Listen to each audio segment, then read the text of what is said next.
Okay, then. Welcome back to Stay Off My Lawn, segment two, and we're going to jump right back in here. Lisa McClain. She is a congresswoman from, I think it's Michigan. Is that right? Yeah, I think you're right. It's somewhere in the upper Midwest, and I believe that's what it is. I don't think it's Wisconsin. It's one of those accent places up there. Yeah. Anyway, she's a superstar though, man. She's become one of those people that is very outspoken and doesn't mind if she steps on toes, which to me, that's kind of what Richard and I, that's how our DNA is made up. We don't care about stuff. Anyway, she was on CNN the other day, and the host was thinking that he was being kind of clever and trying to paint her into a corner about the effects of all these tariffs and everything. He brought the wrong paintbrush. He sure did. He tried. He tried to mansplain her, and she turned the tables on him. It was really good. So here's how that went. All you need to do is turn on the TV. Look at your show. It's nothing but fear mongering. That's all the Democrats do. What's inflation doing? What's inflation? Up or down? Oh, it's down. What's the prices of eggs? Oh, they're down. What's the prices of mortgage? Oh, it's down, right? But we don't cover the positive things. We only cover the negative things to get everyone worked up. So here's two things. This could be a potential problem, but it actually could be a potential long-term solution. But when you don't want to cover the other half and all you talk about is the one half, of course, that's what you're going to hear. I would prefer to give both sides of the story. That's what real news people used to do, is they would give both sides of the story. So one side of the story is, yes, potentially on the short term, listen, tariffs could cause us some discomfort, no question. But let's take a look at the long term. Do you think there's any benefits to the long term? I can share with you that there are benefits to the long term if we can get this on a level playing field. And that's what we need to do. Instead of just getting everyone all ginned up about, the sky is falling, the sky is falling. Let's talk about the vision on what we're actually trying to do, which is reverse the negative force and put America on track to be respected again. It was, if you could have seen his feet, he was on his heels. Well, and he was trying to say, well, that's what we do here. Oh, come on now. I laughed so hard I didn't hear what the rest of it. I had to back it up and listen to it again. It's like, who are you kidding? Why do you think that most podcasts have more viewers than you guys? In a full week, they don't have 500,000 views. They're just drowning in red ink right now. We're can't moving in that get direction ourselves. enough. Yeah. But yet, I think that's one of the things that she was absolutely right about. It used to be the Walter Cronkites and even the Dan Rathers and the Roger Mudds. I mean, those guys tried to kind of give both sides, and they weren't there to give their opinions. They were there to give the news. And I think CNN has lost total sight of that. Well, that's the way it is. It's Monday, September. Anyhow, that's who I grew up with. For a newscaster. But yeah, to be a CNN reporter and say, oh no, we cover both sides. You don't even know what the other side is. Oh, you mean talking out both sides of your mouth? That's what we mean. Yeah. And if you're going to talk out of another place, at least stand up so we can understand you, please. I know it does stink, but at least but she's really good, and I think he underestimated her again. So yeah, and she was not nasty about it. She was matter-of-factly, this is where this is, and this is. What are you going to do? Refute that? Because I'm sorry, there's been a lot of changes in a very short period of time. Yeah, we were talking about Mike Rowe. I was talking to somebody yesterday about Mike Rowe, and did you see the interview? Somebody asked him about the tariffs. What do you think? Because you're big on American prosperity and the whole thing. He goes, "What do you think about these tariffs?" He says he looked at her, and I think the way he responded was, "You mean long term or short term?" And they said, well, both. I said, well, short term, yeah, it's going to hurt. There's going to be a lot of things that are going to hurt. But he says long term, we're looking at the long game, and that's what the current administration's doing. So. And too many people nowadays, because of internet and everything, it's got to be now, got to be immediate. This is what we got. It's not the way it works. I mean, I couldn't believe the number of people. Oh, he's been in office now for 5 weeks. How come eggs haven't come down? Good Lord Almighty. Yeah. Well, when you kill 140 million chickens, you're going to make the cost of eggs go up because there ain't enough of them there. It's called supply and demand. Have you heard of that? Well, again, that was government overreach to do all that anyway.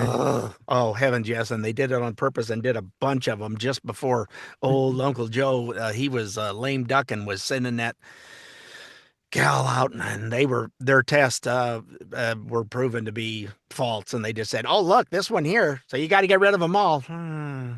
Oh, how many did they call? It was in the Oh, it's, millions, yeah, obviously. it's 100 million chickens were done in Just just in, because of make believe, or there was a problem and it didn't matter where they went, they were finding one or two, well, supposedly. it's and speaking of I was thinking about Mike Rowe. He's not necessarily a political guy, but Mm-mm. but he just kind of tries, like we do, tries to come at things from a common sense perspective, Mm-hmm. and a lot of times common sense is favorable to the party that you and I are a part of. But it's like because he agrees with Trump on something, man, they'll just they'll rip him to shreds. And Yeah. it's like everybody likes Mike Rowe, Democrat or Republican. I just because he's honest. He's like Yes. Joe Rogan. He's honest. He asks Yep. honest questions. So anyway, yeah, get mad at Mike Rowe all you want because he's not necessarily a Trump supporter. He just likes common sense things. Yep. I'm kind of the same way. Anyway, the Democrats in the media are jumping all up and down, being screaming about probes into the Medicare, Social Security, Medicaid. I kind of like seeing it. I like seeing them upset. Oh, Uh, I'm sorry. I'm just thinking, yeah, this clip is so funny. It's just like you can't turn your head around fast enough to okie dokies. they seem to forget that we still have the internet, for goodness sake. But here's Nancy Pelosi, Bernie Sanders, and Chuck Schumer just a few years ago when Obama was still president. We cannot keep our promises on Medicare. We simply must make the cuts in waste, fraud, and abuse in Medicare so that the benefits and the premiums are untouched. We owe it to our seniors. We owe it to our country. There is an enormous amount of waste and fraud and abuse in this government. When there is waste and fraud, you have an administration who should also be on top of that situation. If we're going to eliminate the waste, fraud, and abuse in Medicare, it does mean we're going to cut some of that out. And when I hear my friend Dave Camp say you cannot cut money out of Medicare, you can't just get up there and say, we don't want to cut anything out of Medicare. We want to cut the bad stuff and keep the good stuff. What has Trump been saying? Sounds just like them. When did they become Republic? Oh, that's right. They've never been. It's because they don't. Yeah. And speaking of, I can't hear Bernie Sanders talk without thinking it's got to be like a Bugs Bunny character or something because Yeah, that just yeah, sounds like that old socialist. Are you giving me a break? Yeah, if you gotta cut out the stuff, and I gotta pay for my third $2 million home that I've got. Good sounds like the Lord. guy from Taxi now. Yeah. Anyway, yeah, it's like really you three are. You said All that, and people. now it's like, oh no, you can't be. There's not. And they're on that kick of no, there's not that many people that are. Why are they on the records? And why is it showing paid and cashed? Mhm. Because somebody's using that money. I don't know where it is, but somebody's using it. Seems like it's pretty easy to find out whether somebody's 160 years old and still alive. I mean, I probably could spend 15 seconds on the internet and find that out myself. Uh, Yeah. Two But people they said, search will tell you if they're deceased or not. but So, it's not a matter that they're on the rolls. There are checks being sent out, checks, mhm. whatever, direct deposits, whatever they might be. They're going someplace and somebody's using the money. So don't Absolutely. tell me, oh, they don't exist. That's some more slush fund. Mhm. You got great grandchildren out there driving Teslas or something because they That's get right. extra little bit of money every month. They have to have their ices. Yeah, that's it. That's it. That's it. It's cocaine, but yeah, it's the same thing. Uh, we played that clip last week where Trump said they were all they were going to do is get rid of the fraud, and he was talking to the media. He says, "You're not against that, are you?" Of course, they were all sitting on their hands at that point. So if you're collecting, and there's lots of fear mongering, like you were saying, that's kind of how they flip to. But if you're collecting or benefiting from any of those three programs legally, you've got absolutely nothing to worry about. So I just would leave it there. We are getting Social Security in this house. I know you are in your house. Yep. Are we worried? Is there any worry? And no, no, because we're playing by the rules. If you're playing by the rules, you got nothing to worry about. Yeah, it's what it is. And can I do something about it if something did happen? Nope.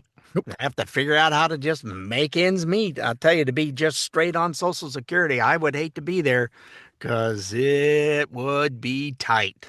There's not a lot of money in that system, or not a lot of money when you retire after 30 years or 35, 40 years, whatever. Yeah.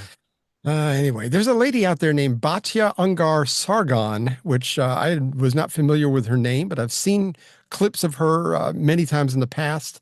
She is a well-respected author and journalist, and was on Bill Maher the other day talking about the economy and drove home how everything has changed in the world and how tariffs can be one of the fixes for this economy. The reason people want to go back to the 70s is in the 70s, the largest share of our GDP was in the middle class. And that was not separate from the fact that 25% of our economy was in manufacturing. Our economy was an upward funnel of wealth. And the largest share, which used to be in manufacturing, which gave a lot of working class people a middle class standard of living, now the largest share is in real estate and finance. That manufacturing is still being done. It's just being done in other countries. It is still For wages we will not work exactly for. Right. You're right, Bill. That's what the tariffs are for. They are to make American workers more competitive in the global market. Why are we accepting that there should be a race to the bottom? You know, China, what is its competitive advantage over us? It's that it pays slave wages. Why should we accept that? They're still manufacturing our PPE, our pharmaceuticals, our cars. They're making all that stuff. Trump says there are 5 industries that we cannot have any kind of national security without having a stake in them. Pharmaceuticals, lumber, steel, aluminum. And I forget what the 5th one was. But these are really important, that we have a stake in the manufacturing of the things that we need as a nation, so that when China decides that it wants to go to war against us, we're not relying on them for steel and aluminum in order to fight them. Okay, well, at least that's an answer. And I don't think she's necessarily a Republican in any way. No. I believe. Not my understanding, but it was, oh, okay, well, that's an answer. He just kind of accepted it. It's like sometimes some of this common sense, the more it's coming out, he's starting to sound more and more like a Republican. No, I'm still a Democrat, just not the current Democrat. I think he's got bad TDS anyway, but Yeah. but if he could get rid of that and actually, because he does see things, he tries to see things that, with common sense. He sees that the Democratic Party has kind of left the camp of common sense totally anyway. But Yeah, left the campground, left the the mountainous regions. Yeah, no, it's totally gone. but she's so right. China is utilizing the Uyghur population Yep. to manufacture T-shirts and tennis shoes Yep. and all these things that. Phones. Yeah, for what, a quarter pound of rice a day for the family? I mean, it's like they feed these people, and that's really it. They kind of living in terrible conditions. Well, they're in compounds and stuff where they don't get a choice to go somewhere else. Sorry. It's then- not like you were recruited to come here and work. No. And the tariffs, I think when during Trump's first presidency, you saw some of this happening. People were bringing manufacturing back to the U.S. because he did kind of inspire that to a little bit of patriotism as far as that kind of thing goes. And I think we've already seen some manufacturers said they're going to build a plant in, I'm trying to remember who it was now. Taiwan's Apple's going to build one, aren't they? Right. And Taiwan's coming with their chips. Their chip thing. Yep. I want to say it's Texas, but I'm not going to swear to it. Got where that was. That would be a good choice because Texas has very low taxes, and that would be Well, and they already have a lot of chip and stuff there. So, sure, Dell but it's like $50 billion they're investing or more, something like that. that 100 one's billion. 200 billion. Oh, it I might think- have been. Yeah, I think there's some. Apple's doing 70 billion. So Yeah. I mean, It's Yeah, you're it's a right. lot of money being shoveled into our economy, and these are going to be employing American people. And yeah, we might see prices go up a little bit, but with tariffs and everything, I think it's just going to make the playing field even and make it more attractive for companies to Yeah. make things. Well, I don't think the prices are going to go up any worse than we've seen over the last 4 years with inflation. And it's actually money that will be going in people's pockets, and then it will level itself out. That's the way that it's always worked in the past. And to have Canada whining about stuff, going, okay, you guys are withdrawn. Okay, I don't have anything in my house made in Canada that I could find. I looked the other day just because it's like I don't have the maple syrup or any of that. If I do, I usually get it from like that's back east, New Hampshire, Vermont, that kind of Maine, that But area. remember we had NAFTA and we had NAFTA 2.0 where Right. they had a different thing. But wasn't that supposed to be free trade among all of North American countries, all three of Yeah, them? it was free for them, not Well, so see, they're much still for us. charging 284% of on eggs and Yeah. milk and a lot of things. It's like, how in the world do you charge tariffs if we have a NAFTA type thing in place? That's kind of blown me away on Yep. the way all that's working. Ah, Um, we're up against the break. When we come back, we're going to hear from UK Reform Party leader Nigel Farage, and he sounds very familiar with the way he's talking. I So love Nigel. He's just absolutely wonderful. He's had his teeth done too, old boy. he does. He kind of his teeth look very American. So hang in there. We'll be right back.